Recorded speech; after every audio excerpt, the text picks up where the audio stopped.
So here's the idea. All ground is made up of layers. Let's say that my hand is the solid rock at the bottom, and this is the soil. The homes behind me are built on top of that soil. Any rain event can loosen up that soil and saturate it, cause it to slide off the rock. Glendale is far from the only city working to charge up its electric vehicle infrastructure. The effort is going on statewide. Officials with the Glendale DWP say that there are currently projects in the works to create 48 more chargers like these ones. Reporting from Glendale for Valley View News, I'm Zena Taher. There's no set end date for the strike, so it could continue until academic workers are able to reach an agreement with UC. Reporting from UCLA, I'm Zena Taher. It's a neighborhood lined with spotless new homes tucked into the hillside. But last weekend, Leo Ardell says he saw a disaster strike in the Skyline Ranch neighborhood of Santa Clarita. The hill fell. Didn't hear anything. Across the street from Ardell's house, backyards collapsed and fences fell down. At least 5 homes in the area were evacuated and yellow tagged, but no one was hurt. Ardell and his wife were on a walk when the hillside came crumbling down. We had noticed that the sidewalk was kind of in a wave. Some was pushed down, some of it was pushed up, but you can tell that the hill collapsed. The neighbors' yards were just completely gone. So here's the idea. All ground is made up of layers. Let's say that my hand is the solid rock at the bottom, and this is the soil. The homes behind me are built on top of that soil. Any rain event can loosen up that soil and saturate it, cause it to slide off the rock. Geotechnical type failures, soil failures, are often very difficult to determine the cause, but in this case, it appears that the recent rains may have had something to do with it. Caparelli says events like this one are rare. In his 16 years working for the city, it's only happened 3 other times. Reporting from Santa Clarita for Valley View News, I'm Zena Taher.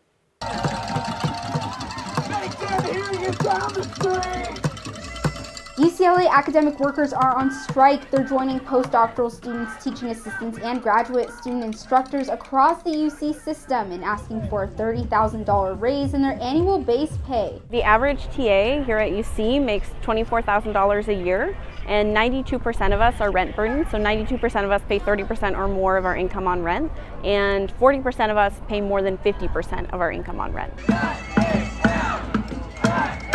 Academic workers are asking for $54,000 annually. They say $54,000 is the amount they would need to pay 30% or less of their income on rent and no longer be rent burdened. People are struggling to pay rent, they're struggling to pay for groceries, medication, other emergency expenses. A lot of us are just living on the edge. Strikers claim even UCLA-sponsored housing is unaffordable. UC did not immediately respond to a request for comment, but representatives say they're working to reach an agreement with the strikers. If academia wants to live up to its goals and its hopes of diversity, equity, and inclusion, we need this to be a viable way, a viable career path, a viable prospect for those of us who do not come from privilege. There's no set end date for the strike, so it could continue until academic workers are able to reach an agreement with UC. Reporting from UCLA, I'm Zena Taher. In the middle of a chilly weekday, Zuma Beach in Malibu is pretty empty.